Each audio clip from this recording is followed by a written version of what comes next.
Cette semaine, dans le balado, on survit dans le silence, on survit dans le Far West et on survit à de drôles d'actes de gentillesse. Bienvenue à mon ciné balado en compagnie de Patrick Marleau et Jean-François Breton. Salut Jeff! Salut, le spécial survie. Ouais, tout à fait. Le thème qui relie les films de cette semaine. Justement, beaucoup de grosses sorties. Un gros week-end avant le congé du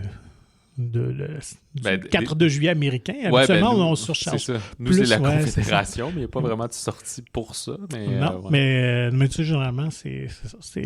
Vu que le 4 de juillet tombe le mercredi. Non, c'est jeudi. C'est jeudi cette année, c'est ça. Fait qu'on on a chargé les écrans la fin de semaine avant pour que les gens puissent en profiter. Alors, mais avant de parler de tout ça, on a un petit mot de notre commanditaire. Oui, le musée Huron-Wendat à Wendake.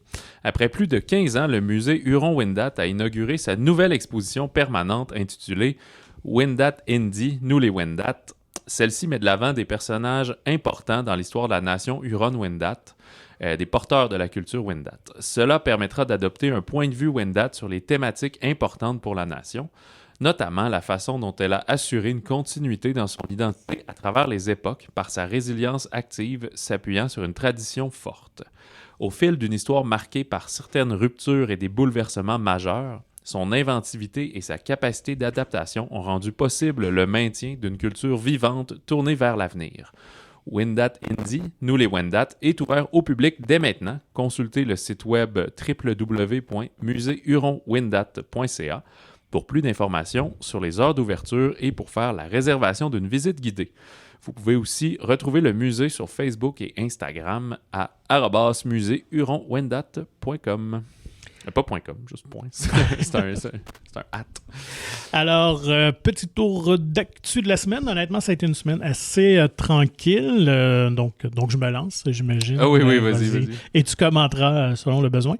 Voilà. Écoute, je ne sais pas si Eddie Murphy s'est échappé en entrevue cette semaine ou le feu vert de DreamWorks d'annoncer un peu la nouvelle, mais il a comme confirmé qu'il y aurait bel et bien un Shrek 5. Mais qui serait... Est-ce que j'ai bien compris, ce sera un spin-off sur l'âne? Il va y avoir deux, en fait. Oh, OK. Fait qu'il y a Shrek 5, vraiment une suite officielle. Puis il a déjà dit qu'il avait déjà enregistré, je pense, le tiers des voix, là, tout ça, de ses répliques. Et qu'après ça, il y aurait effectivement un spin-off sur son personnage de Donkey. Donkey, oui. Alors, pour les amateurs de Shrek, ça fait quand même, je pense que c'était 2010-12 le dernier, le quatrième. À peu près, oui. Qui avait quand même remporté un bon succès, peut-être pas autant que les premiers, mais c'est quand même un peu surprenant que ça a pris tant d'années pour en faire un cinquième, des fois. Ou à moins que volontairement, il attendait... je sais pas, pour qu'on tombe plus en nostalgie. Peut-être, oui, effectivement. Ton cinquième a plus de chances de marcher 10 ans plus tard que 4 ans après, par exemple. Je sais pas. J'ai l'impression que les deux films de Puss in Boots, du chapeauté, comme peut-être convaincu DreamWorks de lancer. Puis je pense qu'ils sont derrière Kung Fu Panda aussi. Fait que je pense qu'ils ont mis peut-être beaucoup d'énergie aussi derrière cette franchise-là. Puis aussi comment dresser les dragons aussi. Tout ça. Fait que, c'est DreamWorks aussi. C'est ça. Fait quand même. Ils n'ont pas chômé. Puis là, ils vont le faire on revient en prise de vue réelle. Oui, tout à fait. Mais c'est-tu DreamWorks qui le fait pareil? Ah oui, c'est parce qu'il y a DreamWorks puis DreamWorks Animation. Oui, c'est ça. Ben oui, tout à fait. Ben oui. Voilà. Donc, à suivre pour Shrek 5. Sinon, on a confirmé aussi un troisième film dans la série Downton Abbey. OK. Mais la série est terminée. Oui, elle est terminée depuis longtemps. Ben, c'est ça, maintenant, c'est centré autour d'un film. On prolonge l'histoire. Mais le premier film, la série était déjà terminée? Oui. OK. Oui, elle est venue à la fin de la série. Oui, parce que les Britanniques, quand même, il faut leur donner c'est rare qu'ils font plusieurs saisons. Je pense qu'il y a comme 3 saisons, puis il n'y a pas énormément d'épisodes, là. Tu sais, généralement, les autres, c'est pas des 20 épisodes de leur série. Fait que c'est ça. Fait que, écoute, les deux films ont un petit peu plus. Je pense qu'il y en a 4 ou 5, par contre. Peut-être. Mais ça se peut que ce soit plus mini-série. Oui, c'est ça. C'est sûr que c'est pas des grosses saisons, là. Puis, fait que c'est ça. Fait que les deux films avaient quand même remporté un certain succès. Puis ça a encore son public très fidèle. C'est ça, il y a un public fidèle, mais il n'en gagne plus vraiment. Moi, je pense pas que ça doit être difficile de peut-être développer un nouveau public pour ça. Est-ce que l'intrigue est connue? Non, évidemment. On garde ça secret. Mais le film sortira le 12 septembre 2025. OK. Donc, pour l'an prochain. Sinon, autre nouvelle, ça que j'ai trouvé vraiment intéressant, je trouve que c'est un peu champ gauche, mais j'ai hâte de voir ce que ça va peut-être donner. Cirque du Soleil a annoncé qu'ils formaient Cirque du Soleil Studio, qui vont se lancer dans la production de contenu film, télé, animation. Alors, ils veulent conquérir le monde du divertissement. Et leur premier projet est un film. Bon, on ne connaît pas les détails, mais ce serait transposition, une adaptation de leur spectacle O à Las Vegas, tourné par Ridley Scott. Ah ouais? Ouais, quand même. Ça, c'est très surprenant. Ouais. C'est ça. Mais c'est aussi surprenant qu'il y ait... que s'il y avait l'idée de faire ça, qu'il ne l'ait pas fait avant, je pense. Effectivement, tu sais, c'est encore établi, mais il me semble le gros hype du Cirque du Soleil, c'est plus comme 2010, là, genre quand il s'était établi à Vegas, puis justement tout haut, puis ces affaires-là. Puis peut-être qu'ils avaient déjà eu l'idée ou qu'ils ont été approchés puis qu'ils trouvaient ça pas assez intéressant, mais on disait, hey, si on tout finance, c'est là qu'on a le plus d'argent. Mais tu sais, animation puis tout, je sais pas où ça va aller tout ça, mais de faire des genres de films, spectacles, ça, il y a une niche pour ça, je pense. Oui, puis ils l'ont déjà fait. Il y a déjà des productions filmées de leurs spectacles. Ah, me semble. Ouais, il me semble qu'IMAX avait tourné 2-3. Mais c'était vraiment... Ouais, mais là, c'était le spectacle filmé. Oui, c'est ça. Oui, tout à fait. OK. Mais, fait que là, de faire des créations originales, écoute, qui sait? On verra. Est-ce que O peut être une espèce de showgirls? Ben, c'est ça, ou un genre de comédie musicale, mais plus souple. Ouais. Je sais pas. Fait que vraiment curieux comme positionnement, mais écoute, ils ont le branding pour... C'est ça, mais là, peut-être que le film va arriver en 2029. Là, c'est sûr. Surtout avec l'horaire chargé de Ridley Scott. Ça, c'est si... ouais, effectivement. Il se commet vraiment de le réaliser. Ou si ça fait juste partie de ses 8 autres films à projet à venir. Je pense qu'il va être sûr de rien avoir, de pas avoir de trou à son agenda. Ah, écoute, je pense qu'il doit avoir une peur de s'ennuyer. Ouais, puis il me semble que c'est pas... Tu sais, je sais pas, tu vas chercher le nom, peut-être qu'ils ont établi que leur public cible serait le même, je sais pas, au niveau de la tranche d'âge ou quelque chose comme ça. Mais pourtant, il a fait plein de films, mais je vois pas faire un film d'acrobatie ou de chorégraphie aquatique ou d'affaires comme ça. T'aurais été mieux d'aller chercher justement quelqu'un de musical, là, peut-être. Là. Ouais, un Rob Marshall, peut-être. Ouais, ben, je pense que lui, il avait dit que quand il avait fait un des Pirates des Caraïbes, le 4, je pense, là, c'était comme sa feuille de route de musical qu'il avait amené là, parce qu'il y avait beaucoup de choses dans l'eau, là, c'était avec des sirènes puis tout, puis c'était comme, ouais, j'ai bien géré ça par le passé, fait que ça m'aide beaucoup pour ça. C'est un bon exemple. Sinon, ben, c'est une semaine chargée pour les bandes annonces, à défaut de l'être pour l'actualité. Des trucs intéressants qui ont été dévoilés. Alors, je te laisse... Écoute, un des premiers, en fait, il y a, je pense, 3 des films qu'on peut discuter aujourd'hui rapidement, qui sont tous pour le 15 novembre. Puis ça, c'est 2 semaines avant le Thanksgiving américain. Fait que, je sais pas, ça se place comme ça tranquillement. Red One, nom de code rouge en français. Une espèce d'aventure noëlée. En fait, ça va être réalisé par Jake Kasdan, qui est derrière les 2 derniers Jumanji. Ouais. Fait qu'on va retrouver encore Dwayne Johnson, et cette fois-ci Chris Evans, Lucy Liu, et J.K. Simmons en Père Noël costaud, qui va se faire kidnapper. Fait que là, Dwayne Johnson, qui est genre le roi des elfes. Pas le roi, mais tu sais, un elfe, je sais pas quoi, alors que c'est pas la vision des elfes traditionnels qu'on connaît, là, pas mal plus grand et bâti et tout. Puis c'est comme, c'est lui-même, là, il est pas en mode Oompa Loompa, Hugh Grant ou quelque chose comme ça. Là. On l'a pas rétréci. Non, voilà. Puis Chris Evans, qui est comme un détective privé qui se retrouve là-dedans, malgré lui, à découvrir un petit peu la magie de Noël et ces affaires-là. À genre, quoi, le Père Noël existe, puis il faut qu'il le retrouve. Puis là, ils ont l'air à péter la gueule à des géants gelés, puis des affaires-là. Hey, on parle d'un budget de 250 millions de dollars pour cette aventure noëlée qui se passe pas tant dans la neige. Là. Tout se passe comme dans le sud, puis à New York, puis des affaires comme ça. Là. Fait que... projet ambitieux, je trouve, parce que si on se fie à, mettons, croisière dans la jungle puis des choses comme ça, je sais pas, c'est beaucoup d'argent sur ce genre de production-là, mais si c'est au rendez-vous, tant mieux, mais ça a l'air très générique d'une certaine façon. Là. Ouais, écoute, en même temps, ça fait longtemps, ça fait quelques années, il me semble qu'on n'a pas eu un film de Noël américain proposé par un grand studio. Ouais, de c'est ça, mémoire, plus là. ambitieux de grand studio, Ouais, c'est effectivement, ça. là, parce Fait qu'il y avait que- eu des comédies plus ranchy, là, Ouais.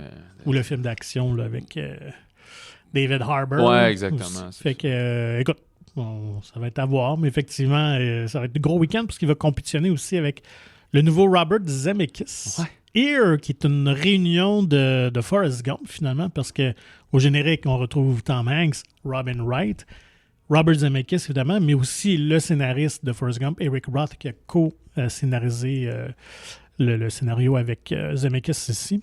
Ça a l'air quand même un film assez singulier. Ouais, un peu plus artistique, je pense, que Red One, par exemple. Oui. La prémisse, c'est qu'on va être quasiment un point de vue fixe, je Oui, pense, tout caméra le long. fixe tout le long. Puis on suit juste un lieu. Fait que il y a un petit côté de A Ghost Story là, qui était vraiment plus indépendant là-dedans que aussi on voyait une maison puis un building puis Rooney Mara manger une tarte puis des affaires comme ça. Fait que c'est un peu cette même idée-là. Là. Tu prends un lieu fixe puis on voit des dinosaures jusqu'à un couple avec Tom Hanks. C'est comme moins 3500 millions d'années jusque dans le futur même, là, qu'on n'a pas vu les images encore. Ça, mais c'est je un pense petit peu Tree of Life aussi. Ouais. Quand le film commence de même. Là. Fait que, ouais, ça a l'air bien unique, mais aussi bien CGI-é et tout ça. Là. Du rajeunissement, du vieillissement, tout est très léché. Ouais, ben on a confirmé qu'on verrait les personnages, donc Hanks et Wright, jeunes adultes, genre à 20 ans, puis jusqu'à aujourd'hui, finalement. Et on a même utilisé une nouvelle technologie de de-aging avec l'intelligence artificielle, ce qui fait que Zemeckis pouvait avoir en temps réel sur les moniteurs ce qui tournait, ferait vraiment l'apparence des comédiens, non en post-production. Fait que je ne sais pas si c'est plus ou moins coûteux. Cet outil-là, parce qu'on sait que c'est quand même un enjeu, ce qui avait fait gonfler énormément le budget du dernier Indiana Jones. On avait 40 minutes d'un plus jeune Harrison Ford dans la quarantaine, puis je pense que c'était comme 1 million de la minute, là, une affaire de même. Là. C'était fou. Là. Donc, à suivre quand même. Mais Zemeckis, même s'il est plus tranquille depuis un certain temps, je pense qu'il a fait une couple de films de plateforme. Ouais, aussi, c'est ça. Il avait fait son Pinocchio, entre autres, qui avait été un peu moins bien accueilli, mais c'est quand même quelqu'un qui aime repousser les enveloppes de la technologie, de ce que le cinéma permet avec les Retours vers le futur, avec Forrest Gump, entre autres. Et travailler avec Tom Hanks. Aussi, le Polar Express. Ouais, Castaway. Voilà. Fait que, écoute, moi, je suis bien curieux de voir ça, mais je suis bien...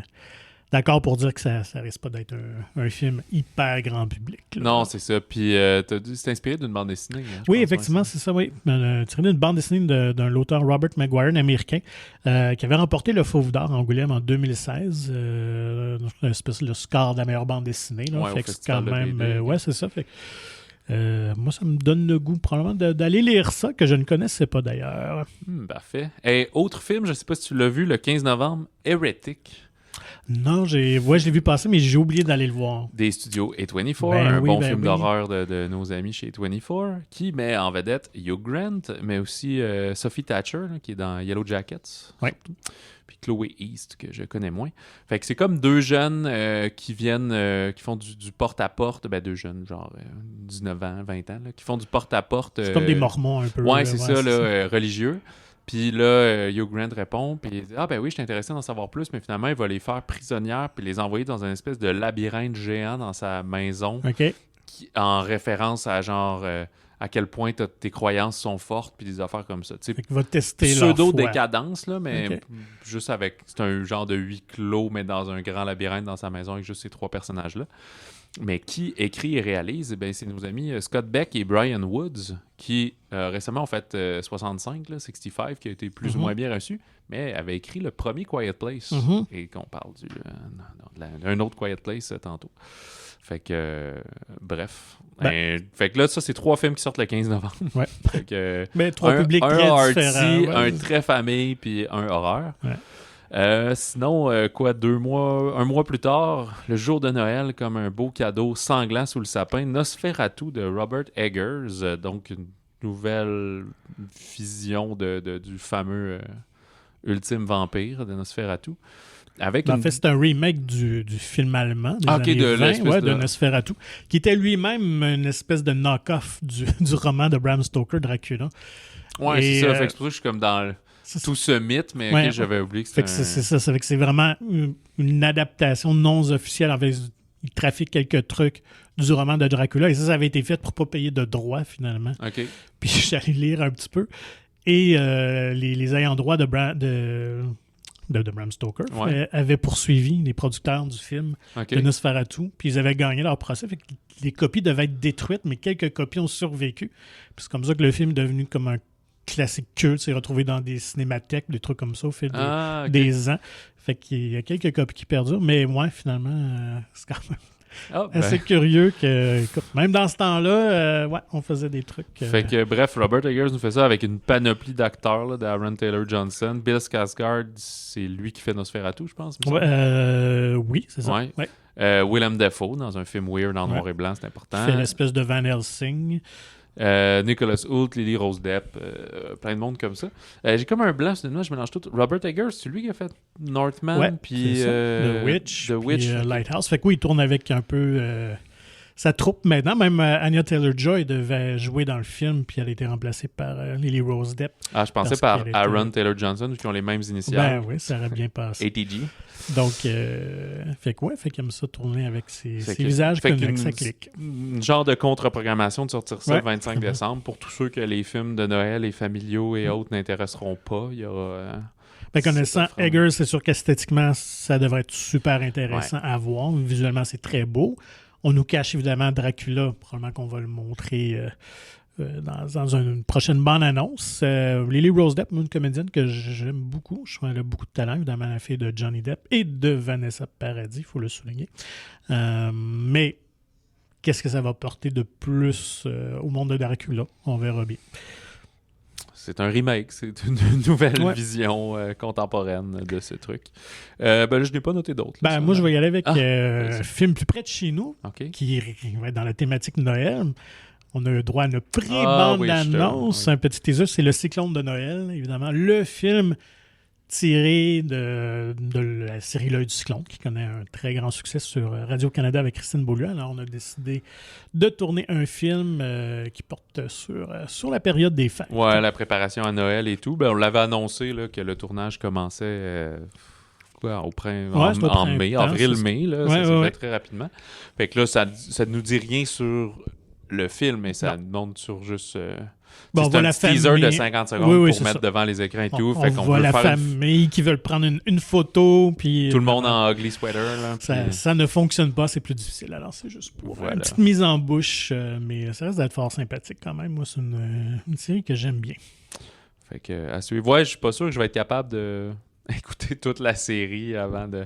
Je serai celui qui écoute le film sans avoir eu la série pour savoir si ça se tient ou pas pour les non-initiés. Voilà. Fait qu'allons-y avec... je peux, juste en parlant d'actualité de sortie, ça a été confirmé que le second acte, le nouveau film de Quentin Dupieux qui était présenté à Cannes et tout, sortira le 18 octobre au Québec sur nos écrans. Fait que, pour les fans. Donc, il est régulier. C'est un film aux 6 mois sur nos écrans. Ouais, avec le délai, exact. Là. Mais je pense que lui, entre Dali et second acte, non, ça s'était ressemblé aussi, à peu près le même délai. Je me demandais si lui avait un petit peu plus de temps, ou si ça se trouve, c'était même plus court, en fait, parce que le second acte, il sort là, je pense, déjà, en France. Fait que, bref. Mais bien hâte de voir. Évidemment, moi, je suis un nouveau fan depuis Fumer, c'est quoi encore? Fumer fait tousser? Fumer fait tousser, ouais. Puis là, de ce qu'on voit de la bande-annonce et tout, c'est que second acte a l'air d'être plus... Tu sais, Dali était différent un peu plus de ce qu'il fait à l'habitude, fait que là, on va être un genre de huis clos. Tu sais, suivre juste 5 personnages dans une situation pas de bon sens, de une qui veut présenter son chum, mais le chum n'est pas amoureux d'elle, fait qu'il veut lui présenter son ami pendant qu'il parle avec le père, là, fait que... Une espèce de quadrilatère de non, parle à l'autre personne, s'il te plaît, là, tu sais. Fait que... Puis ça doit aussi durer 1h10, comme tous ces films, et beaucoup de malaise et un peu d'absurde. Restons dans le malaise, l'absurde, mais la longueur pour la première sortie du film, parce que lui, il fait des films qui sont longs. Yorgos Lanthimos qui nous revient avec son porting, son très surprenant portings qui était sorti pendant les fêtes avec Kinds of Kindness, mais ici, il retourne aux sources à ses premiers films plutôt. Oui.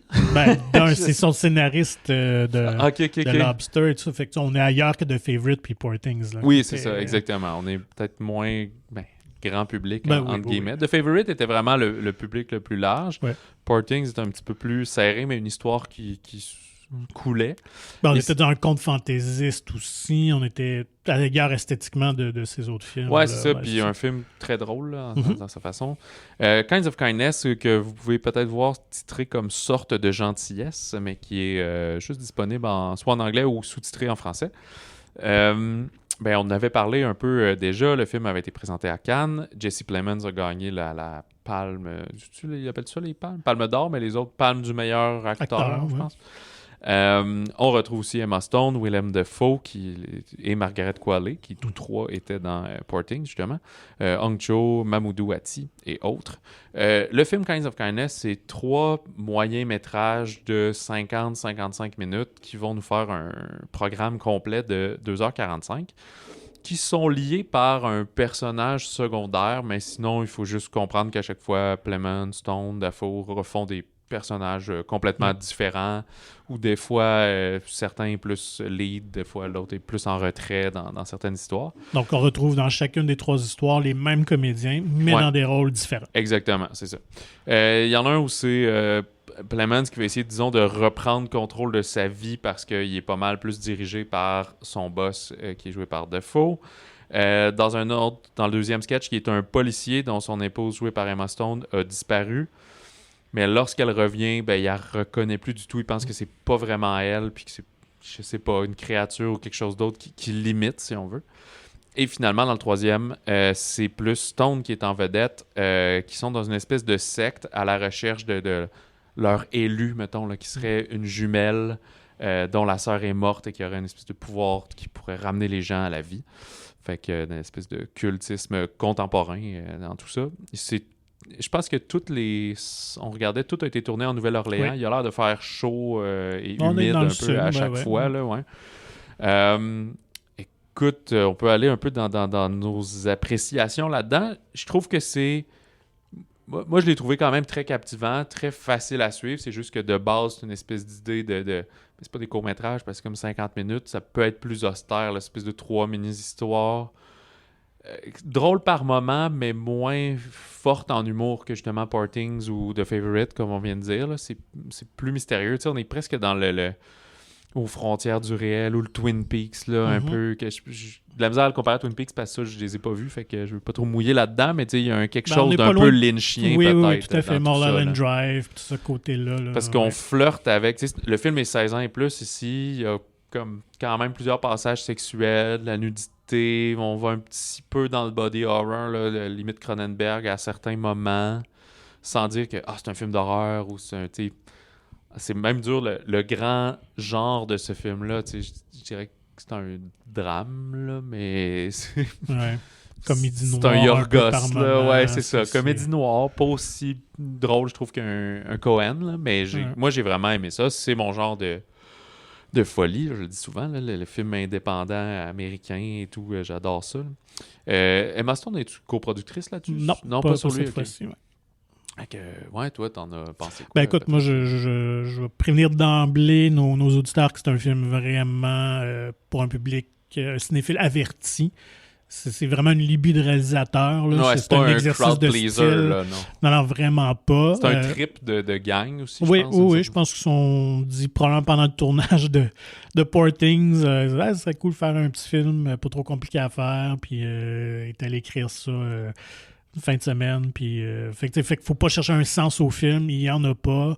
Puis on est dans cet humour-là malaisant, un peu absurde, tout ça. Fait qu'une fois qu'on comprend tout ça, puis si vous aimez ce genre-là, allez-y, parce que ça demeure très bien fait. Ouais, sa réalisation est les efficace, images sont belles. C'est intéressant. Les dialogues sont savoureux. Il y a vraiment des moments très drôle, surprenant aussi. Mais c'est ça. Mais sachez que c'est vraiment un ovni cinématographique. Puis même au début, j'avais peut-être l'idée, est-ce que ça va être un peu comme Pulp Fiction? Les histoires vont se chevaucher, se croiser un truc, mais finalement, non, pas du tout. Tu l'as dit, il y a comme un personnage secondaire qui lit tout ça, mais c'est vraiment là, plus une joke qu'autre chose, je pense. C'est là. ça, exactement. Oui. Fait que c'est ça. Fait que dire de plus? C'est vraiment un des films les plus étranges et originaux de l'année. Mais pas... on vient de parler justement, puis t'en as utilisé pour faire le segue, le pont, mais c'est pas... on se tape pas ses cuisses comme un Dupieux. Là. C'est pas cet humour absurde-là, c'est plus en retrait puis en observation un peu, je trouve, d'une certaine façon. Là.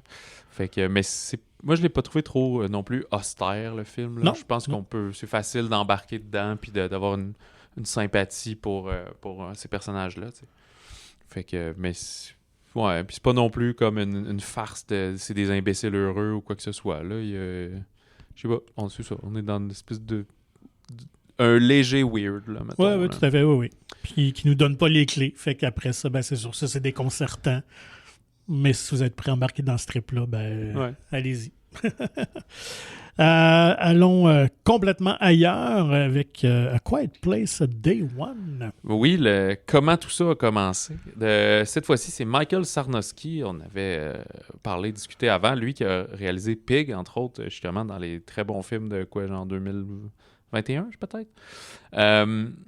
Quiet Place avait commencé avec, justement, là, je disais, Scott Beck puis Brian Woods et surtout John Krasinski. Mm-hmm. Dans le premier film, jouait le père de famille avec Emily Blunt. C'est lui qui réalisait, c'était, je pense, sa première réalisation. Ouais. Puis a produit cette affaire-là, a fait une suite qui est sortie en 2022. Puis là, a produit, a mis son nom dans Story, mais c'est vraiment réalisé, scénarisé par Sarnowski. On est au jour 1, donc on n'est plus avec cette famille-là, mais avec d'autres mondes. On va être à New York, où le personnage de Lupita Nyong'o, qu'on a vu dans Us de Jordan Peele, dans Black Panther, 12 Years a Slave, est souffrante du cancer et va, avec son centre d'hébergement un peu, aller à New York pour... on comprend qu'ils sont juste en retrait, mais probablement à Long Island ou une affaire de même, mais là, aller à New York, voir une pièce de théâtre, et pendant tout ce temps, au même moment, des espèces de comètes vont tomber sur la ville, et ces fameuses créatures-là de A Quiet Place, des créatures comme aveugles, mais extrêmement sensibles au bruit, et très violentes. Donc, on ne sait même pas s'ils attaquent pour manger ou juste pour tuer, là, tout simplement. Fait que là, c'est le jour 1, ça arrive, fait comment elle va survivre. Un des personnages secondaires très intéressants, son chat, un chat thérapeutique qui est très silencieux puis qui l'aide à se calmer puis à apprécier la vie. Il n'est pas nerveux et chanceux. Non, c'est ça, vraiment curieux mais pas nerveux. Fait qu'il y a tout le temps, il va avoir souvent un petit jeu de le chat se sauve, mais est-ce qu'ils vont le retrouver? Et le chat va l'aider à croiser d'autres personnages. Au départ, il y en a un joué notamment par Alex Wolff qui est comme le thérapeute qu'on a vu entre autres dans Pig, mais aussi Hereditary puis Old, fait que c'est quand même un habitué des films d'horreur finalement, un peu plus indépendant, artistique. Joseph Quinn... vas-y. J'allais dire, il y a aussi Joseph Quinn qui va croiser, qui lui est un étudiant en droit qui gère pas très bien la situation en proie à des crises de panique et tout, mais qui est connu pour Stranger Things. Et j'allais ajouter le personnage de Jimon Hounsou. Oui, c'est vrai. On voit dans le deuxième film. Oui, une fois qu'il arrive sur une île à la fin. Alors on comprend lui où il était quand tout ça Parce que si arrivé. Si vous avez vu les deux premiers, c'est un Day One, fait que vous pouvez, c'est un prequel, vous pouvez commencer à celui-là, puis si ça vous intéresse, regardez les autres. Le deuxième film nous fait comprendre que sont pas très chaudes envers l'eau, ces créatures-là. Pas comme dans 5 non plus, là, ça les brûle pas chimiquement, mais elles savent pas nager, elles vont pas sous l'eau.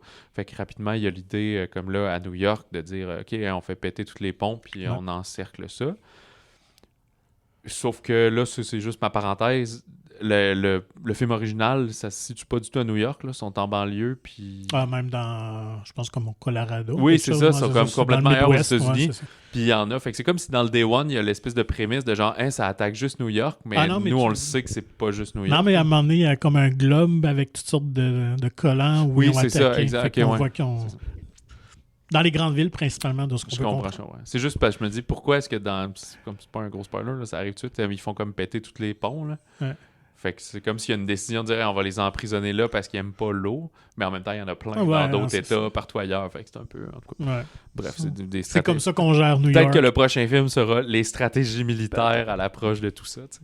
Fait que, bref, moi je trouve que c'est un vent de fraîcheur de changer de réalisateur aussi. Je trouve que c'est une bonne idée parce que Krasinski aurait pu s'épuiser là-dedans. Puis je pense qu'il avait envie de faire Ami imaginaire et d'aller dans un autre genre. Fait qu'il ne pouvait pas gérer les deux projets en même temps. Puis la tension est vraiment bonne. C'est vraiment un bon film de cinéma parce que c'est un film où le silence prime, fait qu'on joue là-dessus, tout est super bruyant. C'est pas pour rien qu'on est à New York. Le film commence avec ces écriteaux-là que 90 décibels constamment, ce qui est l'équivalent de quelqu'un qui crie. Fait que puis là, on rentre dans une pièce, silence complet dans la salle. C'est là que t'arrêtes de manger ton popcorn parce que OK. Puis tu sais, quelques jumpscares et tout à gauche à droite. C'est comme si les premiers films, puis peut-être aussi par défaut de budget ou quoi que ce soit, étaient plus timides sur les créatures. Là, on dit comme, gars, les gens les connaissent, on veut pas laisser ça tranquille. Il y en a pas une, il y en a pas deux, il y en a comme 70. Là, quand ça court là, en horde là, parce que ça a entendu un son, c'est un tremblement de terre finalement. T'sais. C'est les bébites qui sont les plus réactives au son, mais c'est les trucs les plus bruyants en même temps. C'est un peu bizarre. Ouais, fait que toi, écoute, moi j'ai beaucoup apprécié. Est-ce que c'est un film qui était nécessaire? Peut-être pas, mais c'est vraiment bien fait. C'est une bonne suite. J'ai aussi aimé qu'on change de lieu complètement. Fait que de ramener ça à New York, ça amène justement un vent de fraîcheur à la franchise. Puis ça demeure vraiment dans les dernières années dans le style horreur un peu, vraiment une belle franchise intelligente. C'est bien écrit, on ne prend pas le spectateur pour des imbéciles, les personnages sont super touchants. J'ai bien aimé ce qu'on a fait avec justement lui de Lupita Nyong'o, qu'elle soit cancéreuse et tout ça. Là. Fait notre personnage principal est malade, ce qu'on voit rarement au cinéma quand même. Fait que ça rajoute une petite couche de plus. Surtout qu'il est malade, mais c'est pas un secret. Non, des fois, dans les films, c'est un peu ça. ça. Peut être le reveal. J'ai le sida. Mais dès le départ, c'est ça. Fait que c'est super intéressant. Puis, non, j'ai bien aimé la réalisation. Puis, ce qui est un peu drôle, parce qu'on avait évoqué la semaine dernière, c'est que Jeff Nichols, qui a tourné The Bike Riders, qui prennent les moteurs, qui est présentement à l'affiche, devait tourner ce film-là. À l'origine, avait écrit une version du scénario, finalement, qui, je pense qu'il avait peut-être moins bien passé auprès de John Krasinski, qui, je pense qu'il gère vraiment la franchise, cette IP-là, avec, c'est ça, là, avec intérêt comme un de ses enfants. C'est ça, comme la prunelle de ses yeux. Donc, je serais intéressant de voir ce que lui aurait fait. De différent, ou est-ce que son histoire s'apparente un peu ou c'est complètement autre chose. Mais ceci dit, le réalisateur encore, Michael Sarnoski fait vraiment une belle job, honnêtement.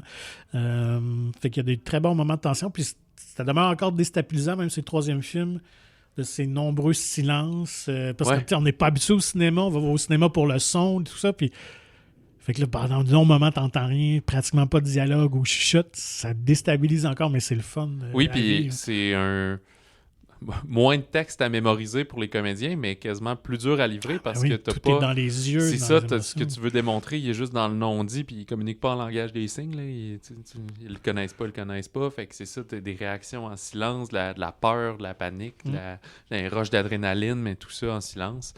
Après, bon, disons, ça reste aussi un film à grand budget, un film hollywoodien, fait que des fois, il y a des affaires qui un peu deux sex machina, c'est-à-dire qu'il y a des choses qui font du bruit puis qui attirent, d'autres qui font du bruit, mais t'es correct. Des fois, tu peux te sauver, des fois, t'as pas le temps de te sauver. Ils sont partout, mais des fois, ils sont pas là du tout. Fait que ça fait partie de la convention. Ouais, de la convention, mais ça permet de créer de la tension et tout, etc.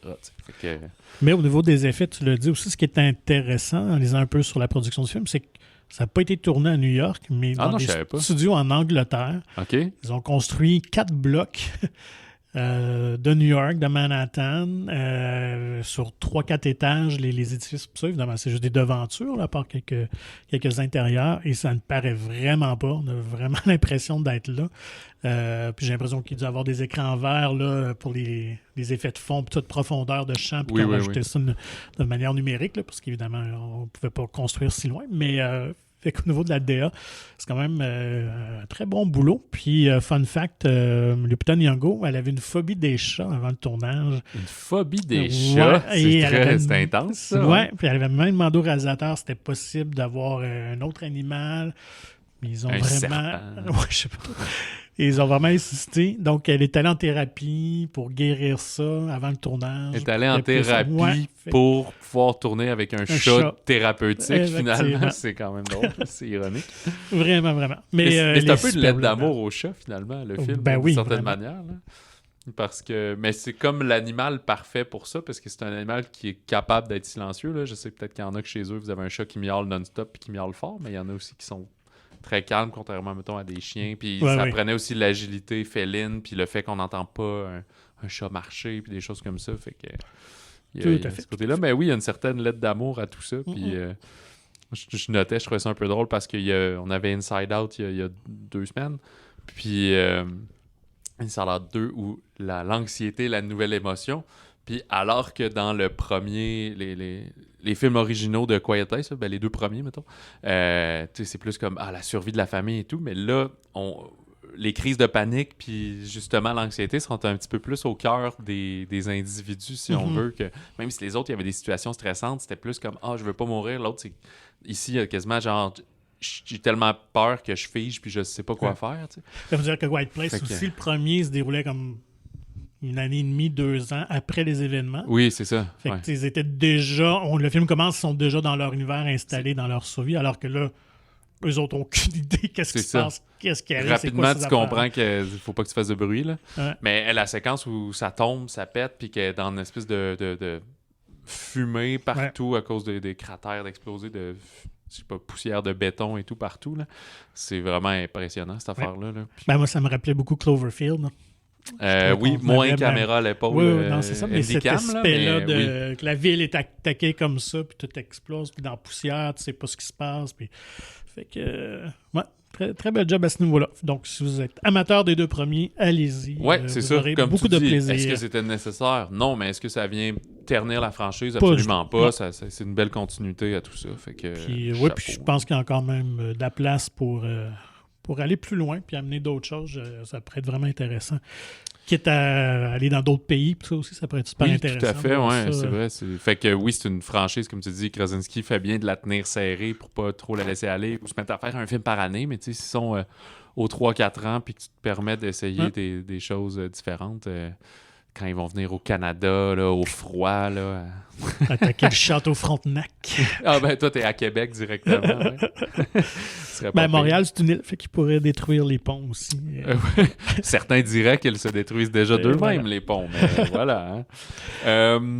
En parlant de films nécessaires, est-ce qu'on va vers Horizon, An American Saga de Kevin Costner? Film nécessaire pour Kevin Costner, ça fait une éternité qu'il travaille sur ce projet-là. 30 d'années, c'est fou, ouais. Et c'est une saga, ça porte très bien son nom, donc Horizon, une saga américaine. C'est le premier chapitre qui sort. Le deuxième chapitre est annoncé pour le 16 août et on est en tournage des chapitres 3 et 4. Il a dit que ça s'en tiendrait à ça serait 4 chapitres, il n'y aurait pas plus. C'est surtout que le premier chapitre dure 3 heures. Alors, c'est une bonne sortie cinéma, mais écoute, c'est pas... il nous avait déjà habitués il y a 30 ans avec Il danse avec les loups. On retrouve Kevin Costner, évidemment, mais Sienna Miller, Sam Worthington, Jenna Malone, Luke Wilson, des faces connues. Dur de résumer ce film-là en 1 ou 2 phrases si on est vraiment dans des espèces des étapes de la colonisation de l'Ouest américain autour de la guerre de sécession. Fait que dans le film, comme c'est le premier chapitre, on va nous ouvrir plusieurs portes, là, si on veut, sur différentes histoires. Fait que certains qui construisent le village de Horizon, mais qui est quand même en territoire Apache. Donc, il va y avoir beaucoup d'attaques et de gens morts. On va suivre également Kevin Costner, qui est plus un gestionnaire de troupeaux, qui va se retrouver un peu, malgré lui, à protéger une femme et un orphelin de mercenaires qui lui en veulent pour X raison, avec en plus une espèce d'erreur sur la personne au travers de ça. Luke Wilson, qui lui gère un convoi là, de caravanes qui, eux, cherchent à aller s'établir quelque part. Puis, écoute, je sais pas si j'oublie une autre trame au travers de ça. Ben, c'est que suite à l'attaque, il y en a qui vont partir à vouloir se venger. On court après les Apaches, puis on les tue parce qu'ils sont venus tuer nos femmes et nos enfants. Fait que le premier installment, finalement, le premier film vient nous mettre en place tous ces histoires-là qui devraient, logiquement, se recroiser un peu plus. Mais c'est un film qui prend le temps d'exister, si on veut, et de... Oui, puis c'est ça qui est... C'est un western, hein? Je sais pas si ça avait l'air clair là, dans tout ça. Là. Puis il est dur à contextualiser parce que justement, c'est le début de quelque chose de vaste, d'énorme, d'ambitieux. Fait que je pense qu'on va avoir une meilleure idée avec le deuxième film.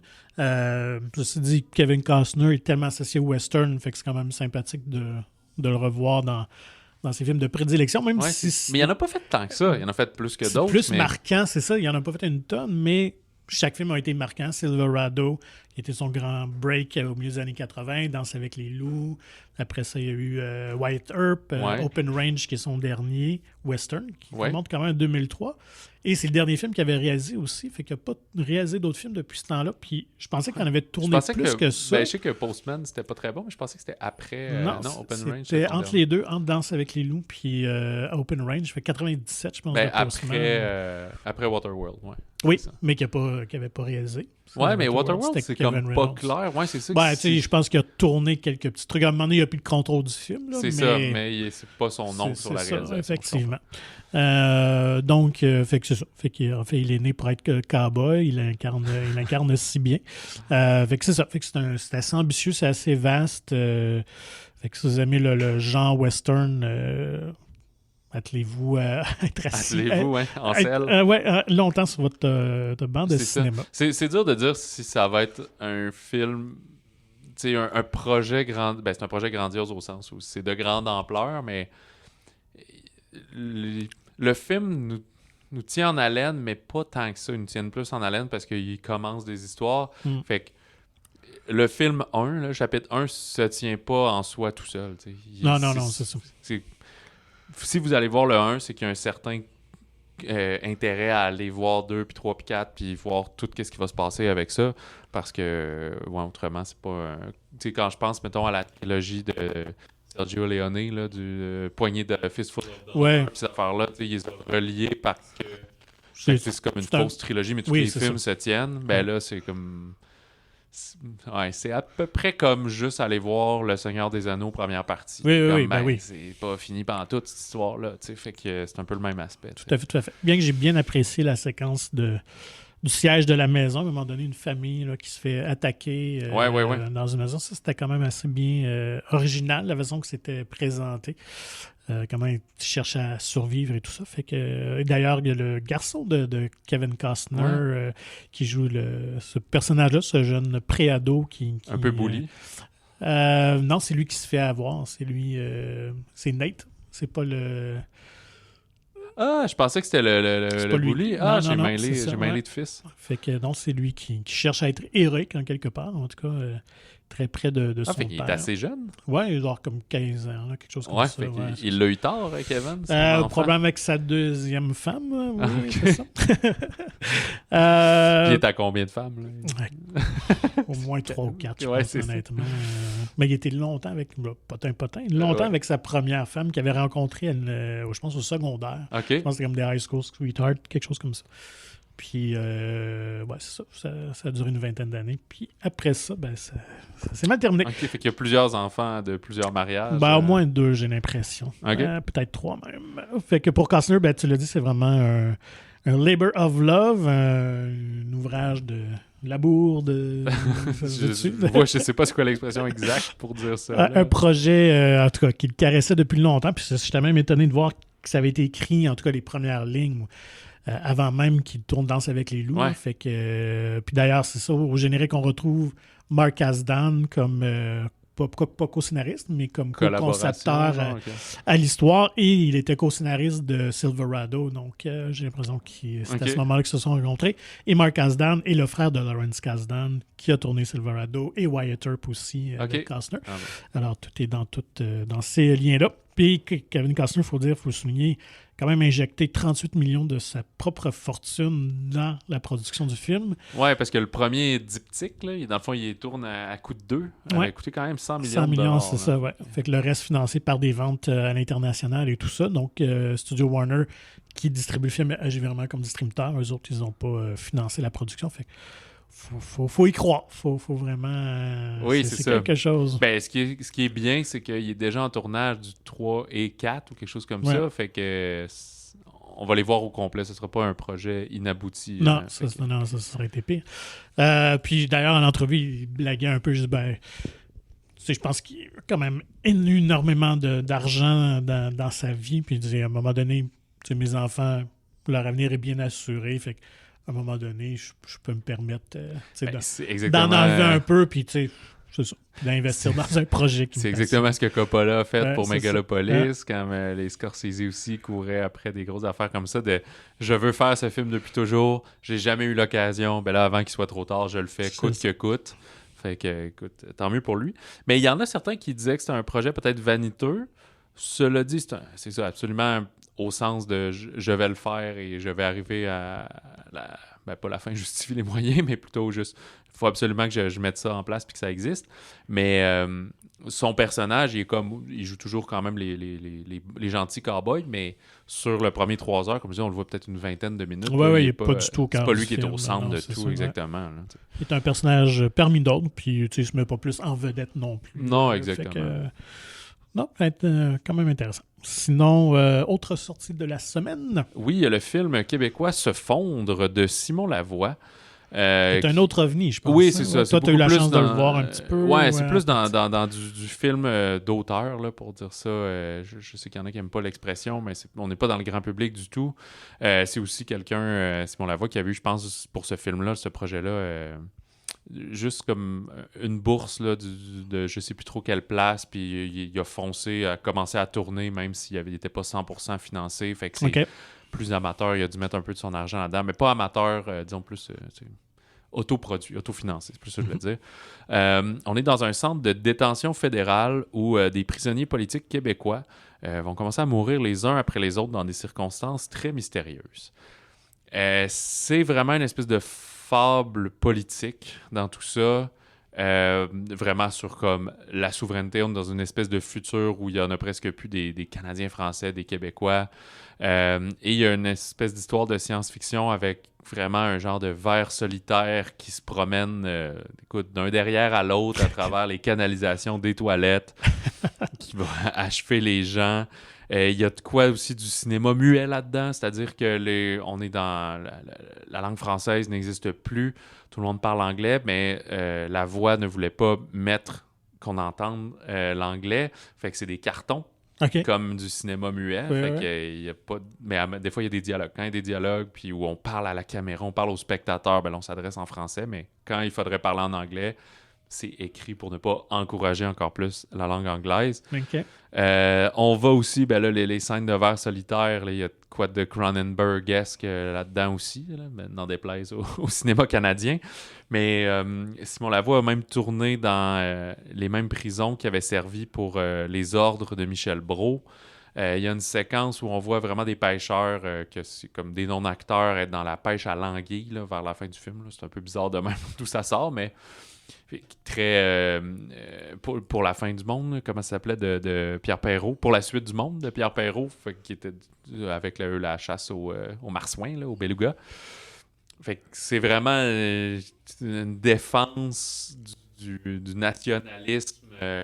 Il y a même le côté prison, la manière, les vieux francophones qui sont tous là, jouer Jean-François Casabonne, mais c'est qui les autres, Guy Tauvette, Fayolle Jean, Pierre Curzi, toutes des icônes quand même du cinéma au Québec. C'est très 15 février 1839 de Pierre Falardeau. T'sais. Fait que, bref, c'est un cinéaste qui a fait plusieurs films toujours assez artsy dans sa facture, dans sa niche de cinéma. Fait qu'une nouvelle offrande un peu semblable qui peut paraître quand même très austère à ce niveau-là. Un autre film pour public averti. Oui, c'est vous pouvez ça. même faire un programme double, Kinds of Kindness, et se fondre si Ouais, écoute, si vous avez fait fort. Ouais, puis si vous voulez passer beaucoup de temps au cinéma, ben lui, un running time plus générique, là, 1h50, genre.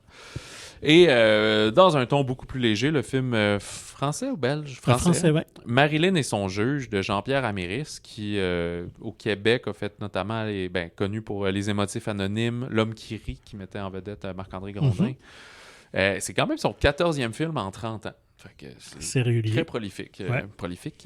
On va suivre une serveuse du Havre qui va accepter de devenir la chauffeuse, le chauffeur d'un juge pour se faire un peu d'argent, mais c'est le juge qui l'avait mise à l'amende parce qu'elle avait frappé son ancien amoureux. Puis ça met en vedette Michel Blanc qui fait ce dit juge, Victor Belmondo qui fait je crois, l'ancien amoureux, mais surtout Louane Emera qu'on avait connue pour La famille Bélier. Donc c'était elle qui chantait, elle qui n'était pas sourde dans La famille. Ouais. Elle a-tu une carrière en musique aussi? Oui, vraiment, oui. Oui, elle est vraiment... elle s'était fait connaître comme participante demi-finaliste à The Voice en France. The Voix. Qui lui avait donné finalement le rôle dans La famille Bélier. Fait que oui, moi, nous, on l'a découvert par ce film-là, mais aussi par sa musique, parce qu'on l'écoutait beaucoup en boucle. Honnêtement, elle est très bonne. Style un peu Cœur de pirate, là, mettons, là, si on peut la comparer. Il y a vraiment des bonnes chansons à texte et tout ça. Fait que j'ai pas eu l'occasion de le voir, toi non plus, mais honnêtement, ça m'intéresse, par Louane, que je suis curieux de voir, parce que ça fait 5-6 ans, son dernier film. Elle n'a pas tourné tant que ça. Là. Elle a fait comme enchaîner peut-être 2 films après La famille Bélier, puis après ça, elle a consacré beaucoup de temps plus à la musique. Fait que c'est quand même un retour au cinéma pour elle. Michel Blanc aussi, j'ai l'impression que ça fait un bout qu'on l'a vu. Il a joué dans une couple de comédies françaises qui peuvent être génériques d'une certaine façon. Là, mais c'est quand même un des très bons comédiens français. Là. Fait que moi, j'ai hâte. Puis je pense même une production de Disney Plus en France, une coprod. Ah ouais, c'est fait que c'est probablement une des rares productions de Disney Plus qui n'est pas américain. Là. Ça serait intéressant de fouiller. Mais moi, j'ai vu ça passer.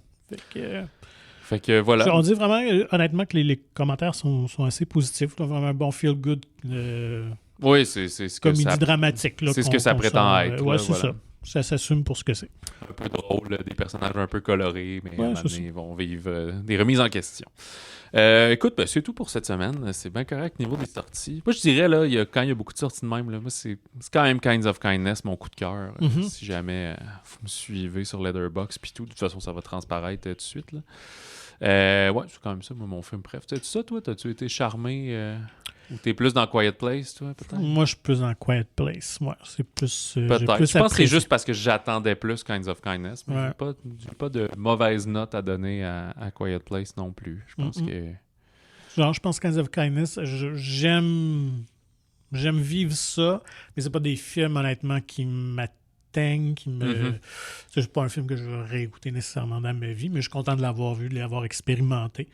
Mais ça ne vient pas me chercher émotionnellement. Il n'y en a pas de problème. Ouais.